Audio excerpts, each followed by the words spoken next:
Hello नमस्कार दोस्तों, स्वागत है आपका आज के मुख्य समाचारों की वीडियो में। जी हां दोस्तों, आपको यहां पर देखने को मिलेंगी सुबह से लेकर शाम तक की तमाम बड़ी खबरें, मुख्य समाचार, ब्रेकिंग न्यूज अपडेट्स के रूप में। तो दोस्तों, आप सभी लोगों से रिक्वेस्ट है कि इस वीडियो को ज्यादा से ज्यादा लाइक और शेयर करें। तो दोस्तों, सीधे जान लेते हैं आज की पहली बड़ी खबर। चीन को सबक सिखाने के लिए तैयार है भारत का नया प्लान। मोदी सरकार ने बनाया है मास्टर प्लान।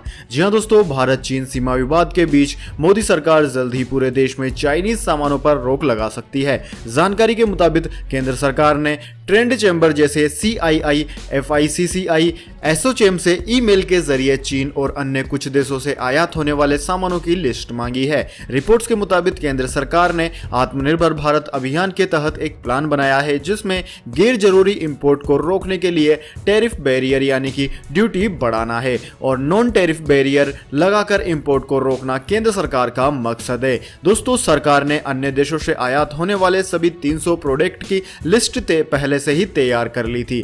देश में इन सामानों का आयात घटाने पर भी काम किया जा रहा है। बताया जा रहा है कि बेहद जरूरी आइटम्स और दवाओं को बेस फार्मूलेशंस को छोड़कर बाकी के सामान के इंपोर्ट को कम किया जाएगा। दोस्तों, मोदी सरकार की यह योजना आपको कैसी लगी कमेंट करके जरूर बताएं। इसके बाद में दोस्तों अगली बड़ी खबर, आयात में बड़ी छूट देने के बाद भी ढाका में चीन के खिलाफ हो रहे हैं प्रदर्शन। जी हां दोस्तों, चीन ने बांग्लादेश से आयातित 97% वस्तुओं को पूरी तरह से ड्यूटी फ्री करने का फैसला किया है, मगर इसके बावजूद बांग्लादेश के नागरिक खुश नहीं हैं।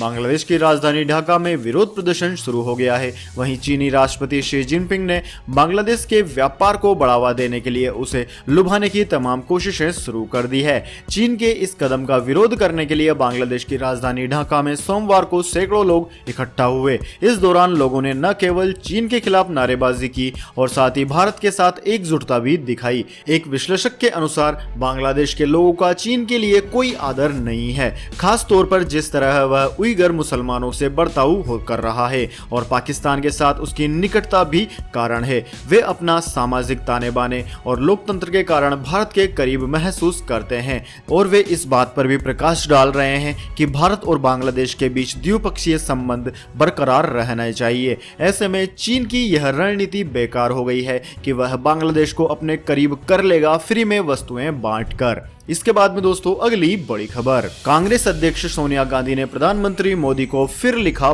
पत्र, अपील करते हुए कहा कि सितंबर 2020 तक दें फ्री राशन। जी हां दोस्तों, कांग्रेस पार्टी की अंतरिम अध्यक्ष सोनिया गांधी ने पत्र लिखकर प्रधानमंत्री मोदी से मुफ्त में दिए जा रहे राशन की अवधि को 3 महीने और बढ़ाकर सितंबर 2020 तक करने की गुजारिश की है। लॉकडाउन की शुरुआत में दी गई अन्य सुविधाओं के साथ नेशनल फूड सिक्योरिटी एक्ट के तहत अप्रैल-जून 2020 तक प्रत्येक परिवार को प्रति व्यक्ति प्रति माह 5 किलो अनाज देने की बात कही गई थी। सोनिया गांधी ने अपने लिखे पत्र में कहा है कि मैं आशा करती हूं कि पत्र मिलते समय आप अच्छे होंगे। देश भर में कड़े लॉकडाउन को लगाए हुए करीब 3 महीने हो चुके हैं। लाखों भारतीयों के गरीबी रेखा के नीचे चले जाने का डर है। परिस्थितियों की रोशनी में हमारे देश के सबसे कमजोर वर्ग से आने वाले कुछ लोगों की भूख की समस्याओं से निपटने के लिए खाद्य वस्तुओं के दिए जाने को अवश्य बढ़ावा देना चाहिए। साथ ही उन्होंने कहा है कि जो स्कीम मई-जून में बंद हो रही है उसे सितंबर तक बढ़ा देना चाहिए।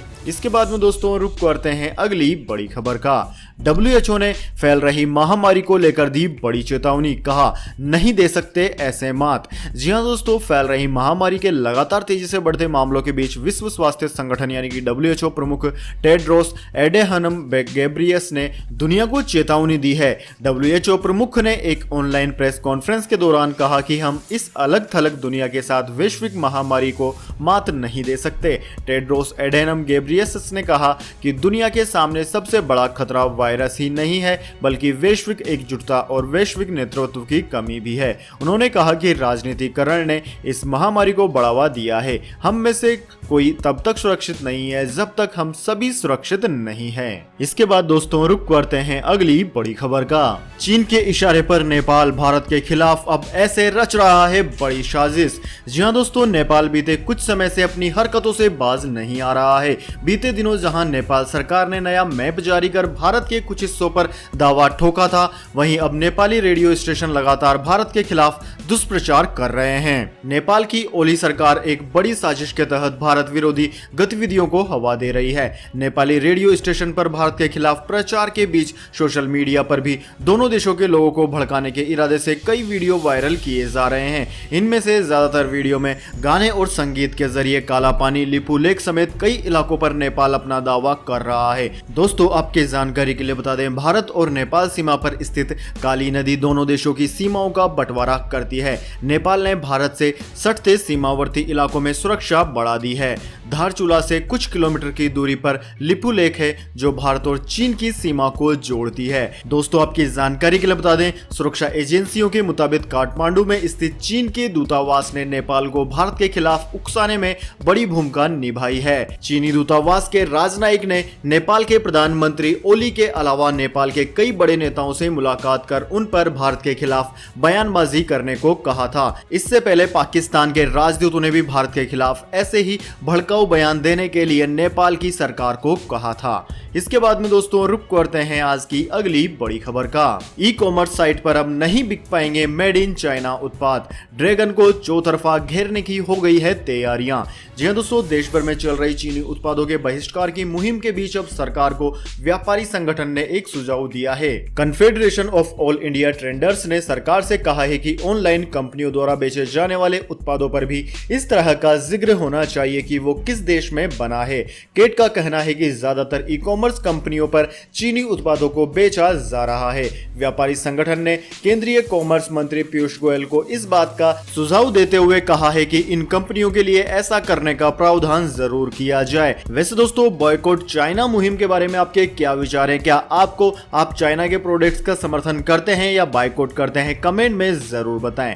इसके बाद दोस्तों अगली बड़ी खबर, मौसम समाचार। जानिए अगले और पिछले 24 घंटों के मौसम समाचार, साथ ही कहां तक पहुंचा है मानसून, यह भी। लेकिन दोस्तों, जाने आज के मौसम समाचार उससे पहले मेरी आपसे एक छोटी सी रिक्वेस्ट है। अगर दोस्तों आपको अभी तक हमारी न्यूज पसंद आई है तो इसे एक छोटा सा लाइक जरूर दे दें, और अगर आपको पसंद नहीं आई है तो बेशक आप डिसलाइक भी कर सकते हैं। लेकिन दोस्तों, लाइक और डिसलाइक करके अपना वोट जरूर दीजिए, क्योंकि दोस्तों यही हमारी मेहनत का फल होता है और इसी से हमें पता चलता है कि आपको हमारी वीडियो पसंद आई है या नहीं। तो दोस्तों जल्दी से जान लेते हैं आज के मौसम समाचार। दोस्तों बात करें बीते 24 घंटों की, तो दोस्तों पिछले 24 घंटों के दौरान केरल, पश्चिम बंगाल, ओडिशा, गुजरात, छत्तीसगढ़, पूर्वी उत्तर प्रदेश के अधिकांश स्थानों पर मूसलाधार वर्षा रिकॉर्ड की गई है। कुछ स्थानों पर भीषण बारिश भी हुई है। पूर्वोत्तर भारत, छत्तीसगढ़, मध्य प्रदेश, राजस्थान, हरियाणा, पंजाब और दिल्ली एनसीआर में भी कई जगहों पर हल्की से मध्यम बारिश तथा कुछ स्थानों पर भारी वर्षा दर्ज की गई है। अंडमान निकोबार द्वीप समूह, लक्षद्वीप, गोवा और बिहार में भी कुछ जगहों पर हल्की से मध्यम बारिश देखने को मिली है। इसके बाद में दोस्तों जान लेते हैं आगामी 24 घंटे के मौसम पूर्वानुमान। तो दोस्तों बात करें अगले 24 घंटों के दौरान की, तो दोस्तों अगले 24 घंटों के दौरान छत्तीसगढ़, ओडिशा, मध्य प्रदेश, दक्षिणी पूर्वी उत्तर प्रदेश और झारखंड के कुछ इलाकों में मध्यम से भारी वर्षा होने की संभावना है। इन भागों में कहीं कहीं पर मूसलाधार वर्षा भी देखने को मिल सकती है। केरल, कर्नाटक और गोवा में भी कई जगहों पर मूसलाधार वर्षा जारी रहने की संभावना है, जबकि मुंबई समेत महाराष्ट्र के तटीय भागों और गुजरात में कुछ स्थानों पर, खास तौर पर सौराष्ट्र क्षेत्र में हल्की से मध्यम वर्षा हो सकती है। तेलंगाना और उत्तरी तटीय आंध्र प्रदेश में भी मध्यम बारिश का अनुमान है। बिहार, पश्चिम बंगाल, तमिलनाडु, कर्नाटक और उत्तर पश्चिम भारत में गर्जना के साथ हल्की वर्षा होने के आसार हैं। इसके बाद में दोस्तों जान लेते हैं अगली बड़ी खबर। पेट्रोल डीजल के दामों में लगातार 16वें दिन की गई है वृद्धि, जान लीजिए नए दाम। जी हां दोस्तों, आम लोगों पर पेट्रोल डीजल के बढ़ते दामों का बोझ लगातार बढ़ता ही जा रहा है। सरकार ने पेट्रोल डीजल के दामों में लगातार 16वें दिन बढ़ोतरी कर दी है। हालांकि दोस्तों कच्चे तेल की कीमतों में इंटरनेशनल लेवल पर कोई भी इजाफा नहीं हो रहा है, लेकिन फिर भी प्राइवेट कंपनियां HPCL, BPCL, IOC ने कीमतों में लगातार इजाफा कर रहा रहा है। दोस्तों बात करें आज राष्ट्र राजधानी दिल्ली में 1 लीटर डीजल और पेट्रोल की कीमत की, तो दोस्तों पेट्रोल 79.56 प्रति लीटर जबकि डीजल 78.85 प्रति लीटर पर पहुंच गया है। दोस्तों डीजल और पेट्रोल की कीमतों में मात्र 1 रुपए का अंतर रह गया है और यह पेट्रोल और डीजल की कीमतें इस वजह से बढ़ रही है क्योंकि सरकार ने सारी की सारी कंपनियों को प्राइवेट सेक्टर्स को दे दिया है। ऐसे में प्राइवेट सेक्टर्स कच्चे तेल की कीमतें कम होने के बावजूद हर रोज कीमतें बढ़ा रहे हैं। इसके बाद में दोस्तों रुक करते हैं अगली बड़ी खबर का। 4 दिन की तेजी के बाद सस्ता हुआ सोना और चांदी, जानिए आज के गोल्ड सिल्वर प्राइस। जी हां दोस्तों, डॉलर के मुकाबले रुपए में सोमवार को मजबूती की वजह से सोने और चांदी की कीमतों में गिरावट दर्ज की गई है। सोमवार को गोल्ड की कीमतों में 85 रुपए प्रति 10 ग्राम और चांदी की कीमत में 144 रुपए प्रति किलोग्राम की गिरावट दर्ज की गई है। बात की जाए दोस्तों सोने की, तो दोस्तों दिल्ली सराफा बाजार में सोना 85 रुपए घटकर 48,811 रुपए प्रति 10 ग्राम पर ट्रेंड कर रहा है। वहीं दोस्तों चांदी की बात की जाए तो चांदी की कीमत 144 रुपए कम होकर 49,880 रुपए प्रति किलोग्राम पर ट्रेंड कर रहा है। इसके बाद दोस्तों रुक करते हैं अगली बड़ी खबर का। सोनाक्षी सिन्हा ने गुस्से में उठाया बड़ा कदम, कहा करने से पहले दोबारा नहीं सोचा। जी हां दोस्तों, आज पूरी दुनिया सोशल मीडिया के जरिए ही जुड़ी है। ऐसे में किसी का सोशल मीडिया अकाउंट डीएक्टिवेट करना बड़ी बात है, लेकिन दोस्तों अभिनेत्री सोनाक्षी सिन्हा ने यह कदम उठा लिया है। इतना ही नहीं, उन्होंने यहां तक कह डाला कि अपने ट्विटर प्रोफाइल को डीएक्टिवेट करने से पहले उन्होंने दोबारा नहीं सोचा। साथ ही यह भी कहा कि वह सोशल मीडिया प्लेटफॉर्म की नकारात्मकता के बिना बेहतर है। सोनाक्षी सिन्हा के ट्विटर पर 16 मिलियन फॉलोवर्स हैं। दोस्तों पिछले हफ्ते दबंग 3 स्टार ने घोषणा की थी कि वे अपने इंस्टाग्राम अकाउंट के कमेंट सेक्शन को डिसेबल कर रही हैं। दोस्तों यह सब कुछ सुशांत सिंह राजपूत की मौत के बाद हुआ। सुशांत सिंह राजपूत की मौत को नेपोटिज्म के कारण होना बताया जा रहा है। ऐसे में जितने भी स्टार किड्स हैं सबको ट्रोल किया जा रहा है। इसी ट्रोलिंग से दुखी होकर सोनाक्षी सिन्हा ने यह कदम उठाया है। वैसे दोस्तों आपके क्या विचार हैं? सुशांत सिंह राजपूत की मौत के पीछे कौन कौन से कारण जिम्मेदार हैं? कमेंट करके जरूर बताएं। इसके बाद में दोस्तों अगली बड़ी खबर। 3 दिन के रूस दौरे पर रक्षा मंत्री राजनाथ सिंह 75वीं विक्ट्री डे परेड में लेंगे हिस्सा। जी हां दोस्तों, रक्षा मंत्री राजनाथ सिंह 3 दिवसीय रूस यात्रा पर हैं। राजनाथ सिंह सोमवार देर रात रूस पहुंचे हैं। सूत्रों के मुताबिक राजनाथ सिंह रूस में अहम मुलाकातें करेंगे। इनमें रूस के रक्षा मंत्री समेत अन्य नेताओं के साथ बैठकें होंगी। भारत और चीन के बीच एलएसी पर जारी तनाव के बीच रूस की राजधानी मॉस्को में दोनों देशों के रक्षा मंत्री एक साथ होंगे। दोस्तों राजनाथ सिंह रूस में 75वीं विक्ट्री डे परेड समारोह में शरीक होने रूस पहुंच गए हैं। वहीं चीनी रक्षा मंत्री जनरल वेई फेंघी भी 24 जून को हो रहे समारोह में शिरकत करने पहुंचे हैं। वहीं दोनों देशों के सैनिक भी एक साथ रेड स्क्वायर पर एक साथ कदम ताल करते नजर आएंगे। तो दोस्तों यह थे आज के मुख्य समाचार। इसके बाद में दोस्तों बारी आती है आज के माइंड क्विज क्वेश्चन की। जी हां दोस्तों, एक आसान से सवाल का जवाब देकर आप जीत सकते हैं एक अमेजिंग सरप्राइज गिफ्ट हमारे यूट्यूब चैनल की ओर से। तो दोस्तों आज का सवाल आपकी स्क्रीन पर आ चुका है।